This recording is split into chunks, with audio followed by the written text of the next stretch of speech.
नमस्ते साथियों, कैसे हैं आप सभी।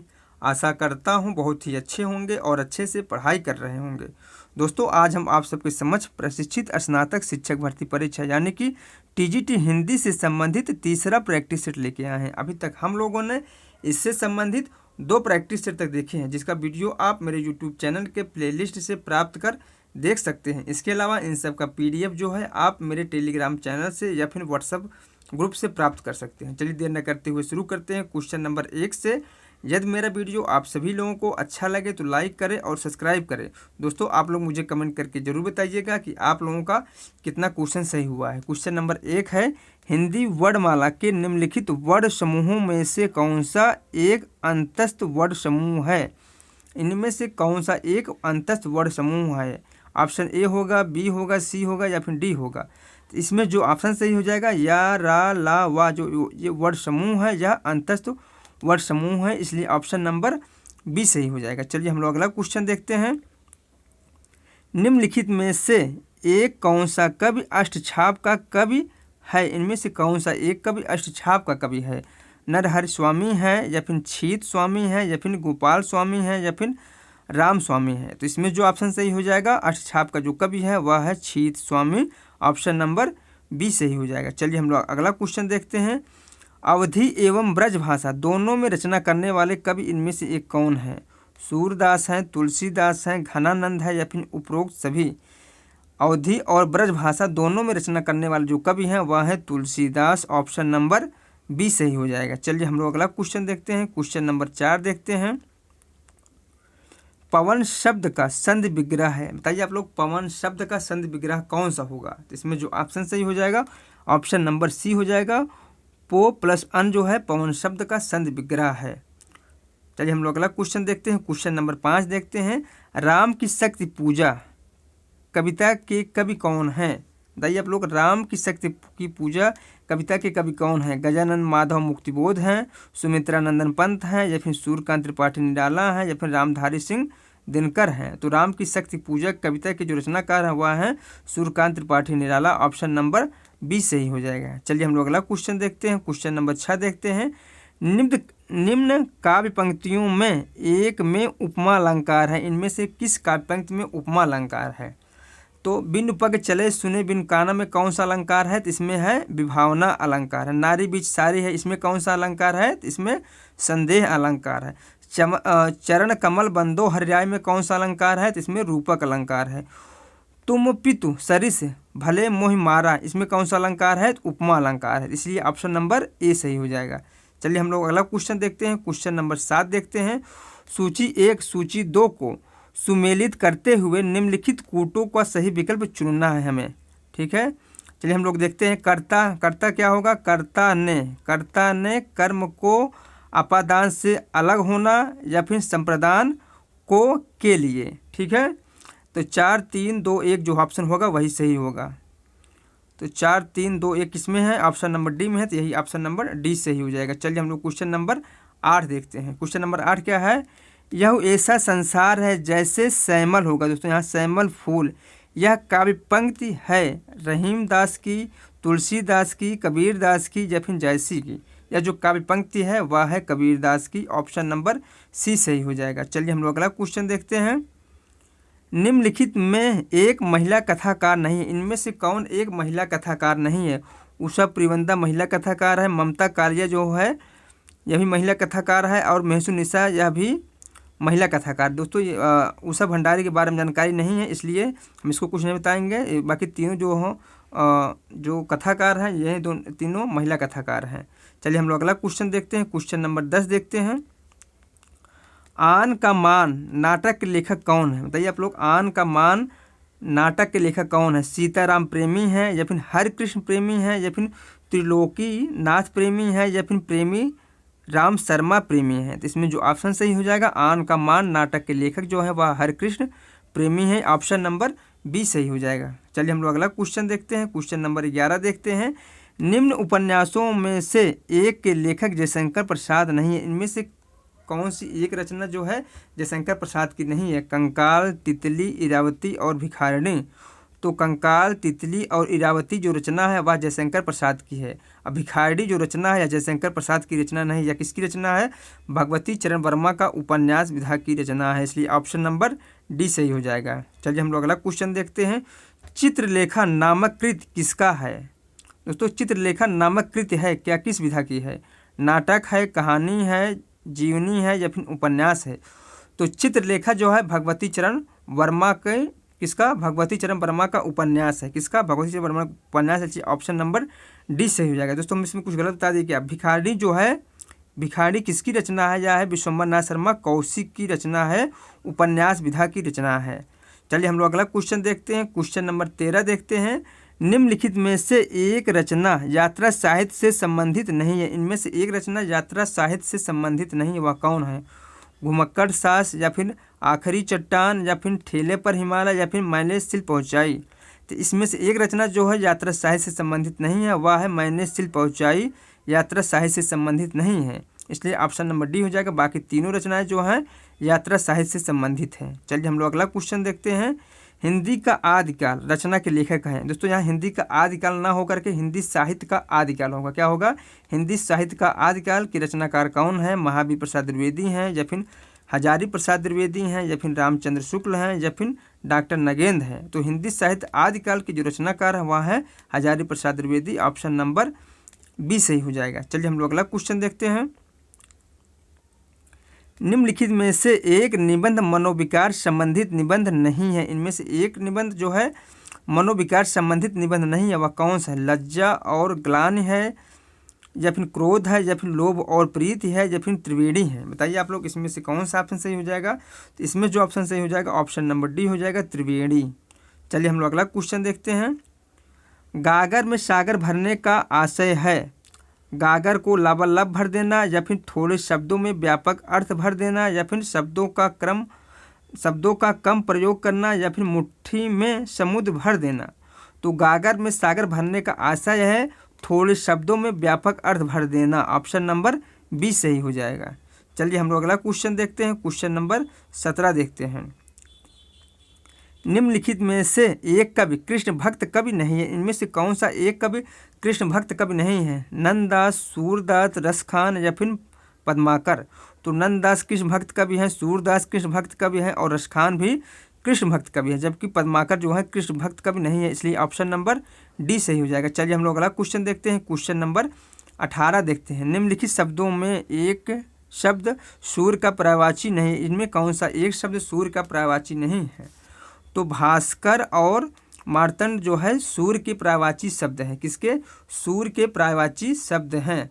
जबकि विधु जो है, विधु किसका पर्यायवाची शब्द है? विधु जो है वह किसका है? विधु जो है वह चंद्रमा का या फिर निशापति का पर्यायवाची है। जबकि पतंग जो है वह नाव या नैया का पर्यायवाची शब्द है। तो इसलिए दोस्तों इसमें ऑप्शन नंबर दोनों सही हो जाएगा। भास्कर और मार्तंड जो है वो सूर्य के पर्यायवाची शब्द हैं। चलिए हम लोग अगला क्वेश्चन देखते हैं। क्वेश्चन नंबर 19 देखते हैं। अब पछताए होत का जब चिड़िया चुग गई खेत का अर्थ है अवसर बीत जाने के बाद पश्चाताप करने से क्या लाभ? पश्चात करने से क्या लाभ, या फिर हाथ मलकर शोक करना, या फिर प्रयास न करना, या फिर आक्रमण बनकर बैठ रहना। इसमें जो ऑप्शन सही हो जाएगा ऑप्शन नंबर ए हो जाएगा। अवसर बीत जाने के बाद पश्चाताप करने से क्या लाभ। चलिए हम लोग अगला क्वेश्चन देखते हैं। क्वेश्चन नंबर 20 देखते हैं। कब तक पुकारू रचना के लेखक कौन है? बताइए आप लोग, कब तक पुकारू रचना के लेखक कौन है?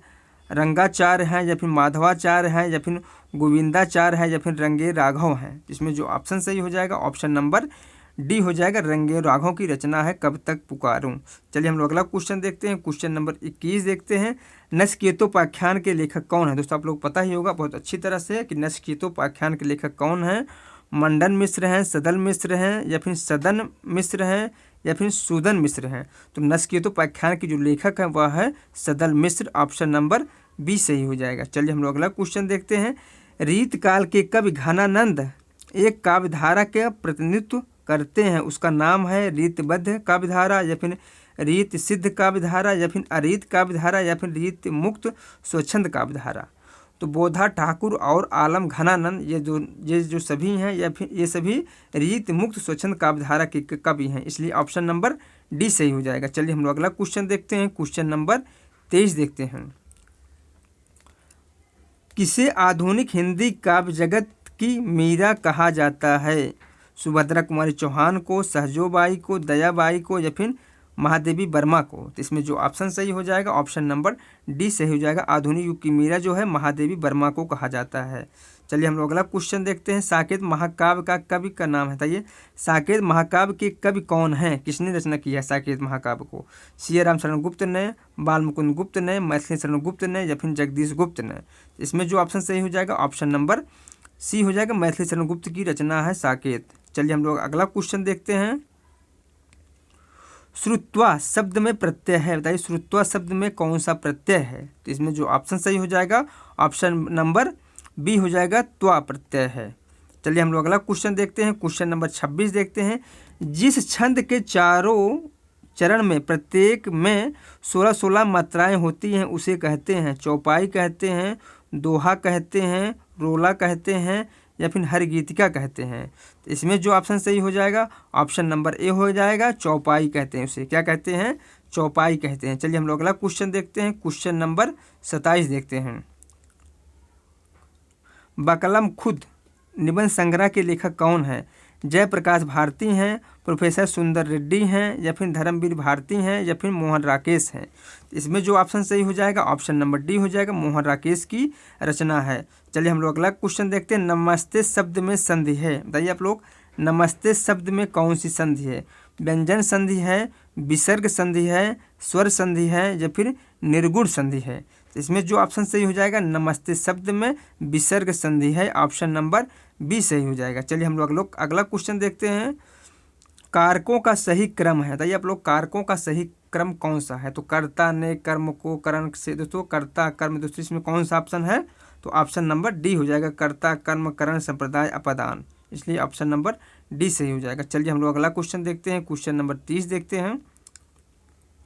नमक का दरोगा कहानी के नायक और प्रतिनायक के नाम क्रमशः हैं, बताइए इनमें कौन सा ऑप्शन सही हो जाएगा? मुरलीधर या फिर रामदीन होगा या फिर वंशीधर गंगादीन होगा, गंगादीन या फिर धरणीधर या फिर आलोपीदीन होगा या फिर वंशीधर या फिर आलोपीदीन होगा? इसमें जो ऑप्शन सही हो जाएगा ऑप्शन नंबर डी हो जाएगा, वंशीधर और आलोपीदीन होगा। ठीक है, चलिए हम लोग अगला क्वेश्चन देखते हैं। क्वेश्चन नंबर 31 देखते हैं। रीत को काव्य की आत्मा माना है आचार्य भामा ने, आचार्य वामन ने या फिर आचार्य रमन ने या फिर आचार्य श्यामल ने? तो रीत को काव्य की आत्मा आचार्य वामन ने माना है, इसलिए ऑप्शन नंबर बी सही हो जाएगा। चलिए हम लोग अगला क्वेश्चन देखते हैं। किस कवि के लिए कहा गया है कि वे कठिन काव्य के प्रेत हैं? अज्ञेय के लिए, केशव के लिए, नागार्जुन के लिए या फिर रहीम के लिए? तो इसमें जो ऑप्शन सही हो जाएगा ऑप्शन नंबर बी हो जाएगा, कठिन काव्य के प्रेत जो है केशव के लिए कहे गए हैं। दोस्तों आप लोग मुझे कमेंट करके बताइएगा कि यह कथन किसका है, किसने केशव को कठिन काव्य का प्रेत कहा हुआ है। चलिए हम लोग अगला क्वेश्चन देखते हैं। क्वेश्चन नंबर 33 देखते हैं। कवि बिहारी के लिए निम्न कथनों में से एक सत्य नहीं है, इनमें से एक कथन बिहारी के संबंध में सत्य नहीं है। बिहारी ने गागर में सागर भरा है, या फिर उनमें भाषा की अद्भुत समाहार शक्ति है, या फिर वे अनुभव विधान में बेजोड़ हैं, या फिर वे सहृदयता से वंचित हैं? इसमें जो ऑप्शन सही हो जाएगा ऑप्शन नंबर डी हो जाएगा। इसमें पूछा है सत्य नहीं है, तो वे सहृदयता से वंचित नहीं थे। ठीक है, बाकी उनके विषय में तीनों कथन सही है। चलिए हम लोग अगला क्वेश्चन देखते हैं। क्वेश्चन नंबर 34 देखते हैं। कृतज्ञ शब्द का अर्थ है उपकार मानने वाला, या फिर किए गए उपकार को न मानने वाला, या फिर कंजूस प्रवृत्ति का, या फिर कदाचार पूर्ण व्यवहार वाला? तो कृतज्ञ शब्द का अर्थ है किए गए उपकार को न मानने वाला, ऑप्शन नंबर बी सही हो जाएगा। चलिए हम लोग अगला क्वेश्चन देखते हैं। क्वेश्चन नंबर 35 देखते हैं। निम्नलिखित में से एक रचना तुलसीदास की नहीं, इनमें से कौन सी एक रचना तुलसीदास की नहीं है? हनुमान बाहुक नहीं है, या फिर बरवे रामायण नहीं है, या फिर पार्वती मंगल नहीं है, या फिर शिव स्रोत नहीं है? तो हनुमान बाहुक रचना जो है वह तुलसीदास की है, बरवे रामायण तुलसीदास की रचना है, पार्वती मंगल भी तुलसीदास की रचना है, जबकि शिव स्रोत जो है वह तुलसीदास की रचना नहीं है, इसलिए ऑप्शन नंबर डी सही हो जाएगा। चलिए हम लोग अगला क्वेश्चन देखते हैं। गिरिजा कुमार माथुर माने जाते हैं प्रगतिशील कवि माने जाते हैं, या फिर प्रयोगवादी कवि माने जाते हैं, या फिर नकेनवादी कवि माने जाते हैं, या फिर सूक्ष्मतावादी कवि माने जाते हैं। तो गिरिजा कुमार माथुर जो है वह प्रगतिवादी कवि माने जाते हैं, इसलिए ऑप्शन नंबर बी सही हो जाएगा। चलिए हम लोग अगला क्वेश्चन देखते हैं। क्वेश्चन नंबर 37 देखते हैं। निम्नलिखित में से एक रचना गजानन माधव मुक्तिबोध की नहीं है, इनमें से कौन सी एक रचना गजानन माधव मुक्तिबोध की नहीं है? काठ का सपना, या फिर चाँद का मुँह टेढ़ा, या फिर विपात्र, या फिर अंकुर। तो काठ का सपना गजानन माधव की रचना है, या फिर चाँद का मुँह टेढ़ा भी है उनका, विपात्र भी है, जबकि अंकुर जो रचना है वह गजानन माधव मुक्तिबोध की रचना नहीं है, इसलिए ऑप्शन नंबर डी सही हो जाएगा। चलिए हम लोग अगला क्वेश्चन देखते हैं। इन विशेषताओं में से एक धर्मवीर भारती की विशेषता नहीं है? प्रयोगवादी मनोप्रवृत्ति, या फिर रोमांटिक प्रवृत्ति, या फिर व्यक्तिवादी चेतना, या फिर सांस्कृतिक समन्वय। तो इसमें जो ऑप्शन सही हो जाएगा, धर्मवीर भारती की जो विशेषता नहीं है वह है सांस्कृतिक समन्वय की, ऑप्शन नंबर डी सही हो जाएगा। चलिए हम लोग अगला क्वेश्चन देखते हैं। क्वेश्चन नंबर 39 देखते हैं। छायावाद युग का समय है, छायावाद युग का समय है 1920 से 1936, या फिर 1924 से 1940, या फिर 1916 से 1930, या फिर 1910 से 1918। तो छायावाद युग की जो समय है वह 1918 से मानी जाती है। कब से? 1918 से मानी जाती है, 1918 से 1936 तक। इसमें नियर अबाउट जो ऑप्शन दिया है ऑप्शन नंबर ए दिया गया है, इसलिए ऑप्शन नंबर ए सही हो जाएगा। चलिए हम लोग अगला क्वेश्चन देखते हैं। उर्वशी काव्य का नायक है, बताइए आप लोग उर्वशी काव्य का नायक कौन है? इसमें जो ऑप्शन सही हो जाएगा ऑप्शन नंबर डी सही हो जाएगा। पुरुरवा जो है उर्वशी काव्य का नायक है। चलिए हम लोग अगला क्वेश्चन देखते हैं। क्वेश्चन नंबर 41 देखते हैं। निम्नलिखित में से एक युग्म विलोम शब्द की दृष्टि से सही नहीं है, इनमें बताइए कौन सा एक विकल्प जो है युग्म विकल्प की दृष्टि से सही नहीं है? तो इसमें जो ऑप्शन सही हो जाएगा ऑप्शन नंबर कौन सा? ऑप्शन नंबर डी सही हो जाएगा। ठीक है, ऑप्शन नंबर अमृत का जो विलोम होता है वह होता है विष, जबकि मृत का जो विलोम होता है वह होता है जीवित। बाकी सभी के विलोम शब्द सही हैं, इसलिए ऑप्शन नंबर डी सही हो जाएगा। चलिए हम लोग अगला क्वेश्चन देखते हैं। बाणभट्ट की आत्मकथा, इनमें से बाणभट्ट की आत्मकथा किस विधा की रचना है? कहानी है, उपन्यास है, संस्मरण है, या फिर आत्मकथा है? तो बाणभट्ट की आत्मकथा जो है उपन्यास विधा की रचना है, जिसके लेखक कौन है? हजारी प्रसाद द्विवेदी। चलिए हम लोग अगला क्वेश्चन देखते हैं। क्वेश्चन नंबर 43 देखते हैं। यशोदा हरि पालनय झुलावे, हल रावे दुलराई मल्लावे, जो सोई कुछ गावे। इस पंक्ति में रस है, श्रृंगार रस है, वात्सल रस है, शांत रस है, या फिर करुण रस है? इस पंक्ति में कौन सा रस है? वात्सल रस है, ऑप्शन नंबर बी सही हो जाएगा। चलिए हम लोग अगला क्वेश्चन देखते हैं। क्वेश्चन नंबर 44 देखते हैं। भारतेंदु कर गए भारती की वीणा निर्माण, भारतेंदु कर गए भारती की वीणा निर्माण। भारतेंदु के विषय में यह युक्ति किस कवि की है? मैथिली शरण गुप्त की है, सुमित्रानंदन पंत की है, अयोध्या सिंह उपाध्याय हरिऔध की है, या फिर रामधारी सिंह दिनकर की है? इसमें जो ऑप्शन सही हो जाएगा ऑप्शन नंबर बी हो जाएगा, सुमित्रानंदन पंत की यह उक्ति है। चलिए हम लोग अगला क्वेश्चन देखते हैं। क्वेश्चन नंबर 45 देखते हैं। निम्नलिखित रचनाओं में से एक रचना रत्नाकर जी की नहीं है, इनमें से कौन सी एक रचना रत्नाकर जी की नहीं है? साहित्य लहरी नहीं है, विष्णु लहरी नहीं है, या फिर गंगा लहरी नहीं है, या फिर श्रृंगार लहरी नहीं है? तो श्रृंगार लहरी, विष्णु लहरी और गंगा लहरी जो रचना है वह रत्नाकर जी की है, जबकि साहित्य लहरी जो है वह सूरदास की रचना है, इसलिए ऑप्शन नंबर ए सही हो जाएगा। चलिए हम लोग अगला क्वेश्चन देखते हैं। दुख ही जीवन की कथा रही, क्या कहूँ आज जो नहीं कही, यह काव्य पंक्ति किसका है? महादेवी वर्मा का है, नरेश मेहता का है, या फिर सुभद्रा कुमारी चौहान का है, या फिर सूर्यकांत त्रिपाठी निराला का है? तो यह जो पंक्ति है काव्य पंक्ति है वह सूर्यकांत त्रिपाठी निराला की है, इसलिए ऑप्शन नंबर डी सही हो जाएगा। चलिए हम लोग अगला क्वेश्चन देखते हैं। क्वेश्चन नंबर 47 देखते हैं। कैकेयी का अनुपात, कैकेयी का अनुपात कविता के शीर्षक में अनुपात शब्द का अर्थ है जलन है, ज्वार है, या फिर कष्ट है, या फिर पीड़ा है? इसमें जो ऑप्शन सही हो जाएगा अनुपात शब्द का अर्थ है पीड़ा है, ऑप्शन नंबर डी सही हो जाएगा। चलिए हम लोग अगला क्वेश्चन देखते हैं। निम्नलिखित में से कारक की दृष्टि से सही वाक्य का चयन कीजिए। इनमें से कारक की दृष्टि से कौन सा वाक्य सही होगा।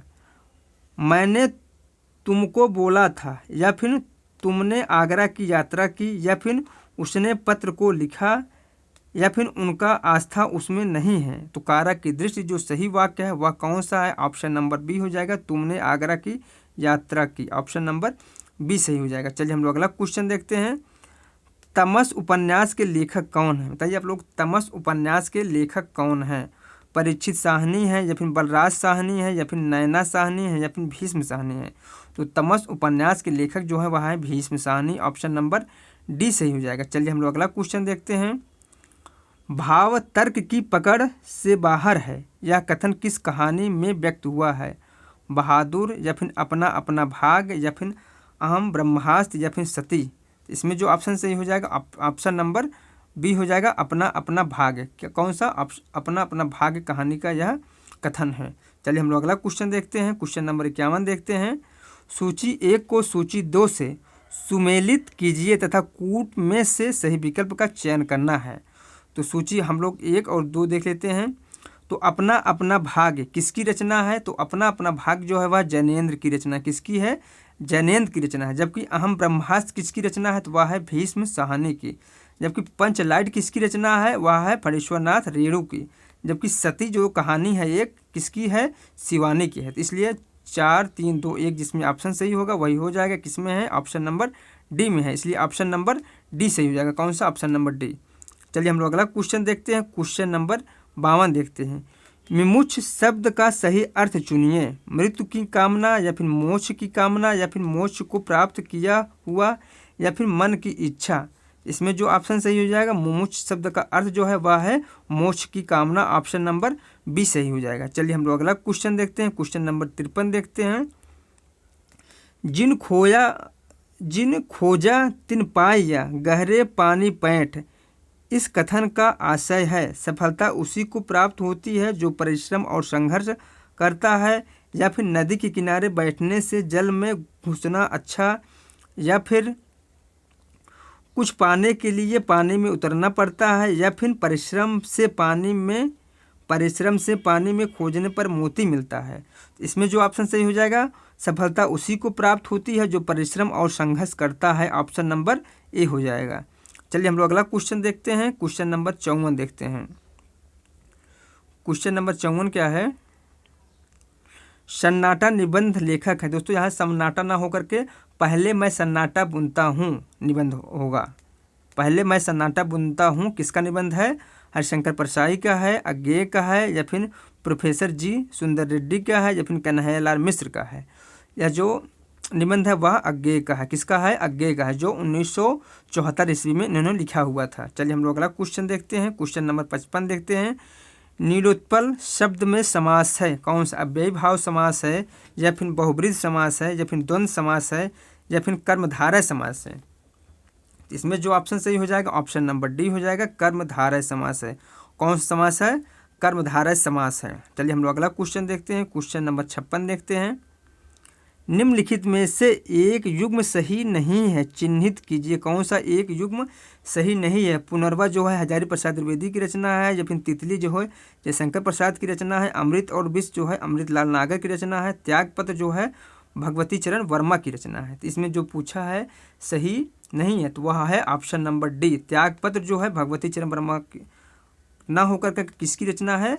त्यागपत्र जो है वह है उपन्यास विधा की रचना है। यह जैनेन्द्र की रचना है। किसकी? जैनेन्द्र की। चलिए हम लोग अगला क्वेश्चन देखते हैं। क्वेश्चन नंबर 57 देखते हैं। क्वेश्चन नंबर 57 क्या है? निम्नलिखित कहानियों में से सर्वाधिक सशक्त प्रसिद्ध कहानी है। इनमें से कौन सी एक सर्वाधिक प्रसिद्ध और सशक्त कहानी है? ममता है, कफन है, बहादुर है, या फिर उसने कहा था? इसमें जो ऑप्शन सही हो जाएगा ऑप्शन नंबर डी हो जाएगा, उसने कहा था। किसकी कहानी है? गुलेरी की कहानी है, चंद्रधर शर्मा गुलेरी की। चलिए हम लोग अगला क्वेश्चन देखते हैं। कवि दिनकर की रचना उर्वशी का मूल भाव है। कवि दिनकर की रचना उर्वशी का मूल भाव क्या है? अध्यात्म दर्शन, या फिर प्रेम और काम दर्शन, या फिर भक्ति दर्शन, या फिर वैराग्य भाव? तो दिनकर की जो रचना उर्वशी का मूल भाव है वह है प्रेम और काम दर्शन का भाव। ऑप्शन नंबर बी सही हो जाएगा। चलिए हम लोग अगला क्वेश्चन देखते हैं। महादेवी की निम्नलिखित में से किस रचना पर उन्हें ज्ञानपीठ पुरस्कार प्राप्त हुआ था? दीपशिखा पर, यामा पर, नीरजा पर या फिर संध्या गीत पर? तो यामा पर इन्हें ज्ञानपीठ प्राप्त हुआ था, ज्ञानपीठ पुरस्कार प्राप्त हुआ था, इसलिए ऑप्शन नंबर बी सही हो जाएगा। चलिए हम लोग अगला क्वेश्चन देखते हैं। लोकायतन किसकी रचना है? सुमित्रा नंदन पंत की है या फिर महादेवी वर्मा की है या फिर नरेंद्र शर्मा की है या फिर नरेश मेहता की है? तो इसमें जो ऑप्शन सही हो जाएगा, लोकायतन जो है वह सुमित्रा नंदन पंत की रचना है, ऑप्शन नंबर 1 सही हो जाएगा। चलिए हम लोग अगला क्वेश्चन देखते हैं। छावटे कुटीर कहूँ रम्य जमुना के तीर गौन रौन रेती सौ कदापि करते नहीं, यह कथन किसका है? श्री कृष्ण का है, बाबानंद का है या फिर राधा का है या फिर उद्धव का है? यह जो कथन है वह है उद्धव का, ऑप्शन नंबर डी सही हो जाएगा। चलिए हम लोग अगला क्वेश्चन देखते हैं। क्वेश्चन नंबर 62 देखते हैं। चोर से ज़्यादा फिक्र थी आबरू की, यह वाक्यांश किस कहानी का है? नमक का दरोगा, पर्दा, सती या फिर बहादुर? इसमें जो ऑप्शन सही हो जाएगा, ये जो वाक्यांश जो है वह पर्दा कहानी का है। ठीक है, किसका? पर्दा कहानी का। चलिए हम लोग अगला क्वेश्चन देखते हैं। क्वेश्चन नंबर 63 देखते हैं। गोदान उपन्यास के नायक और नायिका कौन हैं? गोबर और झुनिया हैं या फिर मेहता और मालती हैं या फिर माता दिन और दुलारी हैं या फिर होरी और धनिया हैं? इसमें जो ऑप्शन सही हो जाएगा, ऑप्शन नंबर डी हो जाएगा, होरी और धनिया गोदान उपन्यास के नायक और नायिका हैं। चलिए हम लोग अगला क्वेश्चन देखते हैं। हिंदी साहित्य में खड़ी बोली का प्रथम महाकाव्य माना जाता है साकेत को, प्रिय प्रवास को या फिर कृष्णायन को या फिर लोकायतन को? दोस्तों आप लोग पता ही होगा खड़ी बोली का प्रथम महाकाव्य किसे माना जाता है, तो प्रिय प्रवास को माना जाता है, ऑप्शन नंबर बी सही हो जाएगा। दोस्तों आप लोग मुझे कमेंट करके बताइएगा यह किसकी रचना है। चलिए हम लोग अगला क्वेश्चन देखते हैं। क्वेश्चन नंबर 65 देखते हैं। उड्डयन शब्द में संधि है, व्यंजन संधि है, स्वर संधि है, विसर्ग संधि है या फिर दीर्घ संधि है? तो उड्डयन शब्द में व्यंजन संधि है, ऑप्शन नंबर ए सही हो जाएगा। चलिए हम लोग अगला क्वेश्चन देखते हैं। क्वेश्चन नंबर 66 देखते हैं। अंग्रेज राज सुख साज सजे अति भारी, पय धन विदेश चली जात यह अति ख्वारी, यह काव्य पंक्ति किस कवि द्वारा लिखित है? मैथिली शरण गुप्त के द्वारा, रामधारी सिंह दिनकर के द्वारा या फिर प्रताप नारायण मिश्र के द्वारा या फिर भारतेंदु हरिश्चंद्र के द्वारा? इसमें जो ऑप्शन सही हो जाएगा, ऑप्शन नंबर डी सही हो जाएगा। ये काव्य पंक्ति जो है वह है भारतेंदु हरिश्चंद्र की। चलिए हम लोग अगला क्वेश्चन देखते हैं। निम्नलिखित में से रासो काव्य का विषय वीर रस न होकर श्रृंगार है? निम्नलिखित में से रासो काव्य का विषय वीर रस न होकर श्रृंगार रस का है, किस रासो काव्य का? परमार रासों का, पृथ्वीराज रासों का या फिर खुमार रासों का या फिर बीसल देव रासों का? इसमें जो ऑप्शन सही हो जाएगा, ऑप्शन नंबर डी हो जाएगा, बीसल देव रासों का। ठीक है, वीर रस न होकर श्रृंगार रस है। चलिए हम लोग अगला क्वेश्चन देखते हैं। निम्नलिखित युग्मों में से किस युग्म के साहित्यकार फोर्ट विलियम कॉलेज कलकत्ता में हिंदी के अध्यापक रहे? पंडित दौलत राम और राम प्रसाद निरंजनी या फिर पंडित लल्लू राम सदल मिश्र या फिर राजा लक्ष्मण सिंह शिव प्रसाद सितारे हिंद या फिर प्रताप नारायण मिश्र बालकृष्ण भट्ट? तो इसमें जो ऑप्शन सही हो जाएगा, ऑप्शन नंबर बी हो जाएगा, लल्लू लाल और सदल मिश्र जो है वो फोर्ट विलियम कॉलेज के अध्यापक रहे थे। चलिए हम लोग अगला क्वेश्चन देखते हैं। क्वेश्चन नंबर 69 है। गोरा बादल की कथा के लेखक कौन है? दोस्तों यहाँ गोरा बादल की कथा ना होकर के गोरा बादल री बात होगा। किसकी रचना है? गोरा बादल री बात पूर्णमल का है या फिर भारमल का है या फिर तख्तमल का है या फिर जटमल का है?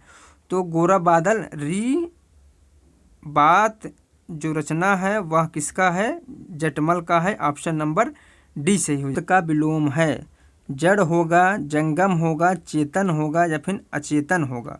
तो अस्थावर शब्द का विलोम जो होगा वह होगा जंगम, ऑप्शन नंबर बी सही हो जाएगा। चलिए हम लोग अगला क्वेश्चन देखते हैं। क्वेश्चन नंबर 71 देखते हैं। संदेश रासक के रचनाकार हैं?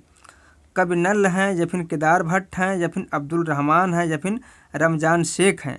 तो संदेश रासक के जो रचनाकार हैं वह है Abdul Rahman, option number C सही हो जाएगा। चलिए हम लोग अगला क्वेश्चन देखते हैं। कैंधो व्योम वीथिका भरे हैं धूम भूमि धूमकेतु, इस काव्य पंक्ति में अलंकार है? भ्रातिमान अलंकार है या फिर संदेह अलंकार है या फिर अतिशयोक्त अलंकार है या फिर उपमा अलंकार है। इसमें जो ऑप्शन सही हो जाएगा ऑप्शन नंबर बी हो जाएगा, संदेह अलंकार है। कौन? संदेह अलंकार है। चलिए हम लोग अगला क्वेश्चन देखते हैं। चतुर्मास शब्द में समास है, द्वंद्व समास है, अव्ययी भाव समास है, कर्मधारय समास है या फिर द्विगु समास है। तो इसमें जो ऑप्शन सही हो जाएगा, चतुर्मास शब्द में द्विगु समास है, ऑप्शन नंबर डी सही हो जाएगा। चलिए हम लोग अगला क्वेश्चन देखते हैं। कीरत भनीत भूति भल सोई, सुर सर सम सब कह हित होई। इस चौपाई से भाव प्रकट होता है संपन्नता का, लोक मंगल का या फिर गंगा की पवित्रता का या फिर यश का। तो इसमें जो ऑप्शन सही हो जाएगा, इस पंक्ति से लोक मंगल की भाव प्रकट होता है, ऑप्शन नंबर बी सही हो जाएगा। चलिए हम लोग अगला क्वेश्चन देखते हैं। क्वेश्चन नंबर 75 देखते हैं। सूरदास की भक्ति है, बताइए आप लोग सूरदास की भक्ति कैसी भक्ति है? सूरदास की दास भाव की भक्ति है, सांख्य भाव की भक्ति है या फिर चातक भाव की भक्ति है या फिर गोपी भाव की भक्ति है। तो इसमें जो ऑप्शन सही हो, सूरदास की जो भक्ति है वह है सांख्य भाव की, ऑप्शन नंबर बी सही हो जाएगा क्वेश्चन नंबर 75 का। चलिए हम लोग अगला क्वेश्चन देखते हैं। क्वेश्चन नंबर 76 देखते हैं। क्वेश्चन नंबर 76 क्या है? सूर सूर तुलसी शशि उड़गन केशव दास, इस काव्य उक्ति में किस प्रकार की आलोचना पद्धति को के दर्शन होते हैं? गवेषणात्मक आलोचना या फिर भाववादी आलोचना या फिर निर्माणात्मक आलोचना या फिर व्याख्यात्मक आलोचना। इसमें जो ऑप्शन सही हो जाएगा ऑप्शन नंबर सी सही हो जाएगा, निर्माणात्मक आलोचना का भाव प्रकट होता है इसमें। चलिए हम लोग अगला क्वेश्चन देखते हैं। क्वेश्चन नंबर 77 देखते हैं। रस की चर्चा करने वाले सर्वप्रथम आचार्य हैं, बताइए रस की चर्चा करने वाले सर्वप्रथम आचार्य कौन है? भरत मुनि हैं, शंकुक हैं या फिर मम्मट हैं या फिर नंदकेश्वर हैं। तो इसमें जो ऑप्शन सही हो जाएगा ऑप्शन नंबर डी हो जाएगा, नंदकेश्वर हैं। चलिए हम लोग अगला क्वेश्चन देखते हैं। वाक्य रसात्मक काव्यम, इस काव्य परिभाषा के रचयिता कौन है? वाक्य रसात्मक काव्यम किसकी परिभाषा है? आचार्य दंडी की है, राजशेखर की है, आचार्य विश्वनाथ की है या फिर आचार्य भोज की है। तो इसमें जो ऑप्शन सही हो जाएगा ऑप्शन नंबर सी हो जाएगा, आचार्य विश्वनाथ की यह परिभाषा है। चलिए हम लोग अगला क्वेश्चन देखते हैं। वर्तनी की दृष्टि से अशुद्ध शब्द को चिन्हित करना है, इनमें से कौन सी एक वर्तनी की दृष्टि से अशुद्ध है? वह है ऑप्शन नंबर सी उपरोक्त, बाकी सभी शुद्ध रूप में लिखे गए हैं। चलिए हम लोग अगला क्वेश्चन देखते हैं। राम की शक्ति पूजा, राम की शक्ति पूजा किस युग की रचना है? वीर गाथा काल की रचना है या फिर भक्ति काल की रचना है या फिर द्विवेदी युग की रचना है या फिर छायावादी युग की रचना है? तो राम की शक्ति पूजा जो है वह छायावादी युग की रचना है। ठीक है, किस युग की? छायावादी युग की। इसके रचनाकार कौन है? सूर्यकांत त्रिपाठी निराला है। चलिए हम लोग अगला क्वेश्चन देखते हैं। क्वेश्चन नंबर 81 देखते हैं। सूची 1 को सूची 2 से सुमेलित करते हुए कूट में से सही विकल्प का चयन करना है हमें। ठीक है, चलिए हम लोग देखते हैं सूची 1। तो वीर गाथा काल का समय कब से कब है? तो वीर गाथा काल का जो समय है वह है विक्रम संवत 1050 से 1375 ईस्वी तक, और रीत काल का जो समय है वह है विक्रम संवत 1700 से 1900 इस विक्रम संवत तक, और आधुनिक काल का जो समय है विक्रम संवत 1900 से अब तक, और भक्ति काल का जो समय है वह है विक्रम संवत 1375 से 1900 विक्रम संवत तक। ठीक है, चलिए हम लोग अगला क्वेश्चन देखते हैं। क्वेश्चन नंबर 82 देखते हैं। नागमती वियोग वर्णन पद्धति है, षड ऋतु वर्णन पद्धति है या फिर 12 मासा पद्धति है या फिर ऋतु वर्णन पद्धति है या फिर प्राकृतिक वर्णन पद्धति है? तो नागमती वियोग वर्णन जो है वह 12 मासा पद्धति है। चलिए हम लोग अगला क्वेश्चन देखते हैं। क्वेश्चन नंबर 83 देखते हैं। भ्रमर गीत परंपरा काव्य को कहा जाता है? संदेश काव्य, दूत काव्य, उपालंभ काव्य या फिर विरह काव्य? तो भ्रमर गीत परंपरा के काव्य को उपालंभ काव्य कहा जाता है, ऑप्शन नंबर सी सही हो जाएगा। चलिए हम लोग अगला क्वेश्चन देखते हैं। क्वेश्चन नंबर 84 देखते हैं। कनक शब्द के निम्नलिखित अर्थों में से एक सही नहीं है? सोना, धतूरा, आटा या फिर कन्या। दोस्तों यहाँ केवल आटा ना होकर के गेहूं का आटा होगा, ये सभी कनक के अर्थ हैं, जबकि कन्या जो है कनक के अर्थ नहीं है, इसलिए ऑप्शन नंबर डी सही हो जाएगा। चलिए हम लोग अगला क्वेश्चन देखते हैं। क्वेश्चन नंबर 85 देखते हैं। निम्नलिखित शब्दों में एक शब्द हिंदी भाषा का नहीं है, चिन्हित कीजिए उसे। इनमें से कौन सा एक शब्द जो है हिंदी भाषा का नहीं है? शतायु है, मित्र है, अभिज्ञान है या फिर नियर है? तो शतायु, मित्र और अभिमान जो है वह हिंदी भाषा के शब्द हैं, जबकि नियर जो है हिंदी भाषा के शब्द नहीं है, इसलिए ऑप्शन नंबर डी सही हो जाएगा। चलिए हम लोग अगला क्वेश्चन देखते हैं। किस कवि ने भक्ति, श्रृंगार और वीर तीनों विषयों पर अधिकार पूर्वक लिखा है? भूषण ने, पद्माकर ने, या फिर सूरत मिश्र ने, या फिर मतीराम ने? तो इसमें जो ऑप्शन सही हो जाएगा ऑप्शन नंबर बी हो जाएगा, पद्माकर ने। कौन? पद्माकर ने। चलिए हम लोग अगला क्वेश्चन देखते हैं। मानो माई घन घन अंतर दामिनी, घन दामिनी दामिनी घन अंतर, शोभित हरि ब्रज भाषिनी, ब्रज भामिनी, ब्रज क्या होगा? भामिनी। ये पंक्तियाँ किस कवि की हैं? बताइए, ये पंक्तियाँ किस कवि की है? नंददास की है, सूरदास की हैं, कृष्णदास की हैं, या फिर परमानंद दास की हैं? ये जो पंक्तियाँ हैं वह है सूरदास की। ऑप्शन नंबर बी सही हो जाएगा। चलिए हम लोग अगला क्वेश्चन देखते हैं। क्वेश्चन नंबर 88 देखते हैं। अभिव्यंजनावाद को भारतीय वक्रोक्तिवाद का विलायती उत्थान किसने कहा है? श्याम सुंदर दास ने, रामचंद्र शुक्ल ने, हजारी प्रसाद द्विवेदी ने, या फिर नंद दुलारे वाजपेयी ने? इसमें जो ऑप्शन सही हो जाए, ये जो पंक्ति जो कथन है वह है रामचंद्र शुक्ल का। ऑप्शन नंबर बी सही हो जाएगा। चलिए हम लोग अगला क्वेश्चन देखते हैं। क्वेश्चन नंबर 89 देखते हैं। प्रगतिशील लेखक संघ की स्थापना किस सन में हुई थी? बताइए आप लोग, प्रगतिशील लेखक संघ की स्थापना जो हुआ किस सन में हुई थी? तो 1935 में, 1936 में, 1937 में, या फिर 1938 में? तो प्रगतिशील लेखक संघ की जो स्थापना हुई थी वह हुई थी 1936 ईस्वी में। ऑप्शन नंबर बी सही हो जाएगा। चलिए हम लोग अगला क्वेश्चन देखते हैं। इनमें से एक जीवनी परक उपन्यास है? खंजन नयन, भूले बिसरे चित्र, या फिर झूठा सच, या फिर इदन्नम? तो इनमें से एक जीवनी परक उपन्यास जो है वह है खंजन नयन, जिसके लेखक कौन है? अमृतलाल नागर। किसकी जीवनी पर है यह? या सूरदास की जीवनी पर है। चलिए हम लोग अगला क्वेश्चन देखते हैं। मन्नू भंडारी की कौन सी कृत राजनीतिक विषय पर आधारित है? मन्नू भंडारी की कौन सी कृत राजनीतिक विषय पर आधारित है? महाभोज, आपका बंटी, त्रिशुंक, या फिर एक फ्लैट से लाभ? इसमें जो ऑप्शन सही हो जाएगा, मन्नू भंडारी की एक जो रचना है जो राजनीतिक विषय पर है वह है महाभोज। ऑप्शन नंबर ए सही हो जाएगा। चलिए हम लोग अगला क्वेश्चन देखते हैं। निम्नलिखित में से एक मनोवैज्ञानिक आलोचक है, इनमें से कौन एक मनोवैज्ञानिक आलोचक है? जॉर्ज लुकाज हैं, या फिर I.A. रिचर्ड्स हैं, या फिर कालरिज हैं, या फिर क्रोचे हैं? इसमें जो ऑप्शन सही हो जाएगा ऑप्शन नंबर सी हो जाएगा, कालरिज। कौन? कालरिज जो है मनोवैज्ञानिक आलोचक हैं। चलिए हम लोग अगला क्वेश्चन देखते हैं। हरिनारायण व्यास का संबंध किस सप्तक से है? तार सप्तक के दूसरा सप्तक से, या फिर तीसरा सप्तक से, या फिर चौथा सप्तक से? हरिनारायण व्यास का संबंध जो है वह है दूसरा सप्तक से। ऑप्शन नंबर बी सही हो जाएगा। चलिए हम लोग अगला क्वेश्चन देखते हैं। क्वेश्चन नंबर 54 देखते हैं।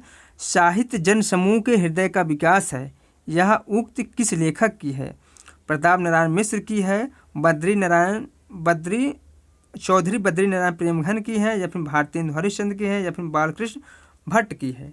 इसमें जो ऑप्शन सही हो जाएगा ऑप्शन नंबर डी हो जाएगा, बालकृष्ण भट्ट की है। चलिए हम लोग अगला क्वेश्चन देखते हैं। क्वेश्चन नंबर 95 देखते हैं। वस्तुनिष्ठ समीकरण सिद्धांत के संस्थापक कौन हैं? जॉन क्रो रैनसम है, या फिर T.S. इलियट हैं, या फिर एलन टेट हैं, या फिर I.A. रिचर्ड्स हैं? तो इसमें जो ऑप्शन सही हो जाएगा ऑप्शन नंबर बी हो जाएगा, T.H. इलियट।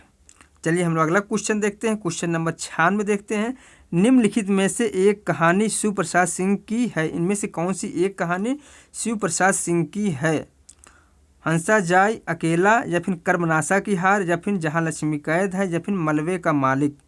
इसमें जो ऑप्शन सही हो जाएगा ऑप्शन नंबर सी सही हो जाएगा, जहाँ लक्ष्मी कैद है शिव प्रसाद सिंह की कहानी है। चलिए हम लोग अगला क्वेश्चन देखते हैं। सांझी संस्कृत को विषय बनाकर कृष्णा सुवती ने कौन सी रचना की है? मित्रों मर जाने, हम हशमत, या फिर जिंदगी नामा, या फिर यारों के यार? इसमें जो ऑप्शन सही हो जाएगा ऑप्शन नंबर क्वेश्चन नंबर 97 का ऑप्शन नंबर सी हो जाएगा, जिंदगी नामा। चलिए हम लोग अगला क्वेश्चन देखते हैं। क्वेश्चन नंबर 98 देखते हैं। कौन सा नाटक भारतेंदु का पूर्ववर्ती है? कौन सा नाटक भारतेंदु जी के पूर्ववर्ती है? प्रहलाद चरित्र, आनंद रघुनंदन, या फिर कलि कौतुक रूपक, या फिर चंद्रसेन नाटक? इसमें जो ऑप्शन सही हो जाएगा ऑप्शन नंबर बी हो जाएगा, आनंद रघुनंदन। ऑप्शन नंबर बी सही हो जाएगा। चलिए हम लोग अगला क्वेश्चन देखते हैं। जहांगीर जस चंद्रिका के रचनाकार कौन है? दोस्तों आप लोग बहुत अच्छी तरह से पता है और बहुत बार पूछा भी गया है। जहांगीर जस चंद्रिका के रचनाकार कौन है? रसलीन है, आलम है, पद्माकर है या फिर केशवदास है? तो जहांगीर जस चंद्रिका के जो रचनाकार है वह है केशवदास। ऑप्शन नंबर डी सही हो जाएगा। चलिए हम लोग अगला क्वेश्चन देखते हैं। कौन सी पत्रिका भारतेंद्र युग की नहीं है? इनमें से कौन सी एक पत्रिका भारतेंद्र युग की नहीं है? बाल बोधिनी, कवि वचन सुधा या फिर हिंदी प्रदीप या फिर श्री शारदा? तो बाल बोधिनी, कवि वचन सुधा और हिंदी प्रदीप जो है भारतेंद्र युग की पत्रिका है, जबकि श्री शारदा जो है भारतेंद्र युग की कविता नहीं है, वो पत्रिका नहीं है, इसलिए ऑप्शन नंबर डी सही हो जाएगा। चलिए हम लोग अगला क्वेश्चन देखते हैं। चंद हसीनों के खतूत किसकी रचना है? बताइए आप लोग, चंद हसीनों के खतूत किसकी रचना है? आगा हश्र कश्मीरी की है या फिर मुंशी अजमेरी की है या फिर पांडे बेचन शर्मा उग्र की है या फिर मुंशी सदा सुखलाल की है? तो इसमें जो ऑप्शन सही हो जाएगा ऑप्शन नंबर सी सही हो जाएगा, पांडे बेचन शर्मा उग्र की रचना है। चलिए हम लोग अगला क्वेश्चन देखते हैं। मुक्तिबोध का निधन किस सन में हुआ था? 1961 में, 1963 में, 1964 में या फिर 1965 ईस्वी में? तो मुक्तिबोध का जो निधन हुआ था वह हुआ था 1964 ईस्वी में। ऑप्शन नंबर सी सही हो जाएगा। चलिए हम लोग अगला क्वेश्चन देखते हैं। राम भक्त में रसिक संप्रदाय की शुरुआत करने वाले हैं रामचरण दास हैं, जीवाराम हैं या फिर महाराज रघुराज सिंह हैं या फिर आचार्य कृपा निवास हैं? तो राम भक्त शाखा में रसिक संप्रदाय की शुरुआत करने वाले जो हैं वह है रामचरण दास हैं। ऑप्शन नंबर ए सही हो जाएगा। चलिए हम लोग अगला क्वेश्चन देखते हैं। बादशाह दर्पण के लेखक कौन हैं? अब्दुल रहीम खान खाना है या फिर राजा शिव प्रसाद सिंह हैं या फिर भारतेंदु हरिश्चंद्र है या फिर अबुल फजल हैं? तो बादशाह दर्पण के जो लेखक हैं वह हैं Bharatendu Harishchandra. Option number C सही हो जाएगा। चलिए हम लोग अगला क्वेश्चन देखते हैं। इन दुखिया अखियान को सुख सिर जोई नाही, देखत बने न देखते अन देखे अकुलाय। यह दोहा किस कवि की है? देव की है, मतीराम की है, बिहारी की है या फिर पद्माकर की है? बताइए आप लोग, यह जो दोहा है वह किसका है? इसमें जो सही ऑप्शन हो जाएगा ऑप्शन नंबर सी हो जाएगा, बिहारी का यह दोहा है। चलिए हम लोग अगला क्वेश्चन देखते हैं। क्वेश्चन नंबर 106 देखते हैं। ध्वनि सिद्धांत के प्रवर्तक आचार्य कौन है? भट्टनायक है, विश्वनाथ हैं या फिर आनंद वर्धन है या फिर मम्मट है? तो ध्वनि सिद्धांत के जो प्रवर्तक हैं वह है Anand Vardhan. Option number C सही हो जाएगा। चलिए हम लोग अगला क्वेश्चन देखते हैं। क्वेश्चन नंबर 107 देखते हैं। पटकथा कविता किस कवि ने लिखी है? सर्वेश्वर दयाल सक्सेना ने, धूमिल ने, रघुवीर सहाय ने या फिर चंद्रकांत देवताले ने? तो पटकथा कविता जो है धूमिल की है। किसकी है? धूमिल की है। ऑप्शन नंबर बी सही हो जाएगा। चलिए हम लोग अगला क्वेश्चन देखते हैं। क्वेश्चन नंबर 108 देखते हैं। घासीराम कोतवाल नाटक का मूल लेखक कौन है? बताइए, घासीराम कोतवाल किसकी रचना है? विजय तेंदुलकर की है या फिर गिरीश कर्नाड की है या फिर बादल सरकार की है या फिर जेपी देश पांडे की है? तो घासी राम कोतवाल जो है वह विजय तेंदुलकर की रचना है। ऑप्शन नंबर ए सही हो जाएगा। चलिए हम लोग अगला क्वेश्चन देखते हैं। इनमें से एक उपन्यास महिला लेखिका का है। इनमें से कौन सा एक उपन्यास महिला लेखिका का है? बेदखल, कसब या फिर रुकोगे नहीं राधिका या फिर दस्ताने लापता? इसमें जो ऑप्शन सही हो जाएगा ऑप्शन नंबर कौन सा? ऑप्शन नंबर सी सही हो जाएगा। रुकोगे नहीं राधिका, कौन सा? रुकोगे नहीं राधिका किसकी रचना है? उषा प्रियबंधक का उपन्यास विधा की रचना है। चलिए हम लोग अगला क्वेश्चन देखते हैं। क्वेश्चन नंबर 110 देखते हैं। नटरंग पत्रिका किस विधा पर केंद्रित है? कहानी, कविता, नाटक या फिर आलोचना? इसमें जो ऑप्शन सही हो जाए, नटरंग पत्रिका जो है वह नाटक विधा पर केंद्रित है, इसलिए ऑप्शन नंबर सी सही हो जाएगा। चलिए हम लोग अगला क्वेश्चन देखते हैं। इनमें से शेखर जोशी की कहानी कौन सी है? इनमें से कौन सी एक शेखर जोशी की कहानी है? कोसी का घटवार या फिर चीफ का दावत या फिर एक अश्लील कहानी या फिर प्रतिशोध है? इसमें जो ऑप्शन सही हो जाएगा, शेखर जोशी की जो कहानी है वह है कोसी का घटवार। ऑप्शन नंबर ए सही हो जाएगा। चलिए हम लोग अगला क्वेश्चन देखते हैं। क्वेश्चन नंबर 112 देखते हैं। दोआब के लेखक कौन हैं? नागार्जुन हैं, शमशेर बहादुर सिंह हैं, देवी शंकर अवस्थी हैं या फिर विद्यानिवास मिश्र हैं? तो इसमें जो ऑप्शन सही हो जाएगा, दोआब के जो लेखक हैं वह हैं Shamsher Bahadur Singh. Option number B सही हो जाएगा। चलिए हम लोग अगला क्वेश्चन देखते हैं। मुक्तिबोध की किस पुस्तक को प्रतिबंधित किया गया था? भारत इतिहास और संस्कृत को, या फिर एक साहित्यिकी की डायरी को, या फिर चांद का मुंह टेढ़ा है को, या फिर विपात्र को? तो मुक्त बोध की जिस रचना को प्रतिबंधित किया गया था वह था भारत इतिहास और संस्कृत को। ठीक है, ऑप्शन नंबर ए सही हो जाएगा। चलिए हम लोग अगला क्वेश्चन देखते हैं। क्वेश्चन नंबर 14 देखते हैं। श्रृंखला की कड़ियाँ किसकी रचना है? प्रेमचंद की है, या फिर जयशंकर प्रसाद की है, या फिर जैनेन्द्र कुमार की है, या फिर महादेवी वर्मा की है? तो श्रृंखला की कड़ियाँ जो है किसकी रचना है? तो वह है महादेवी वर्मा की। ऑप्शन नंबर डी सही हो जाएगा। चलिए हम लोग अगला क्वेश्चन देखते हैं। राष्ट्रीय नाट्य विद्यालय के निदेशक कौन थे? इब्राहिम अलका जी थे, या फिर सत्यव्रत सिन्हा थे, या फिर श्यामानंद जालान थे, या फिर सत्यदेव दुबे थे? इसमें जो ऑप्शन सही हो जाएगा ऑप्शन नंबर ए हो जाएगा। इब्राहिम अलका जी थे, राष्ट्रीय नाट्य विद्यालय के निदेशक थे। चलिए हम लोग अगला क्वेश्चन देखते हैं। केशव को कठिन काव्य का प्रेत किस आलोचक ने कहा है? रामचंद्र शुक्ल ने, हजारी प्रसाद द्विवेदी ने, या फिर नंदुलारे वाजपेयी ने, या फिर विश्वनाथ प्रसाद मिश्र ने? केशव को कठिन काव्य का प्रेत किस आलोचक ने कहा है? तो रामचंद्र शुक्ल ने कहा। किसने? आचार्य रामचंद्र शुक्ल ने कहा। क्वेश्चन नंबर 16 का ऑप्शन नंबर ए सही हो जाएगा। चलिए हम लोग अगला क्वेश्चन देखते हैं। क्वेश्चन नंबर 117 देखते हैं।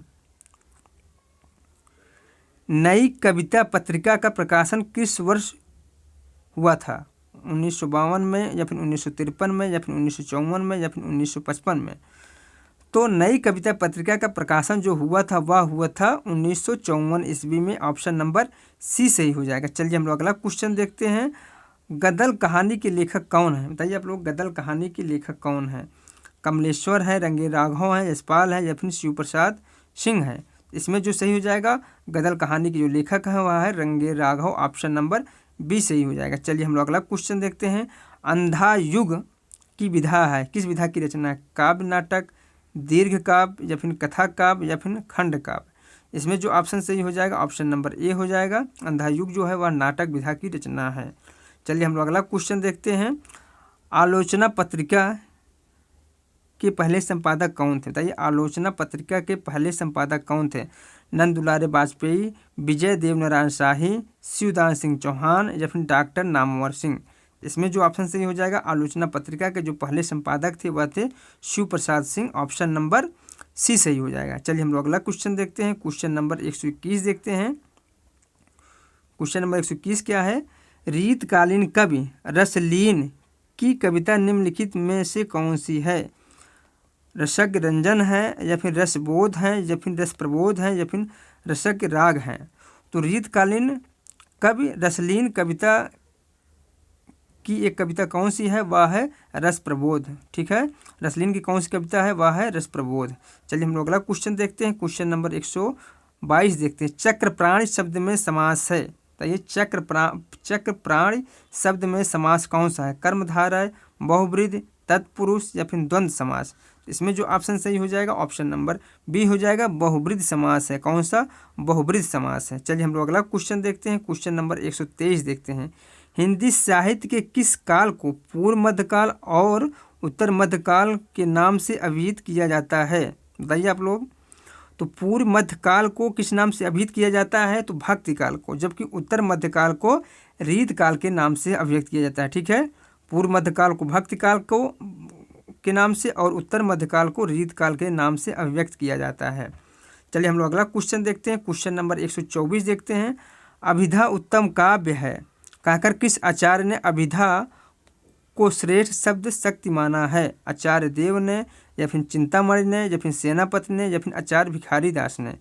इसमें जो ऑप्शन सही हो जाएगा ऑप्शन नंबर ए हो जाएगा, आचार्य देव ने।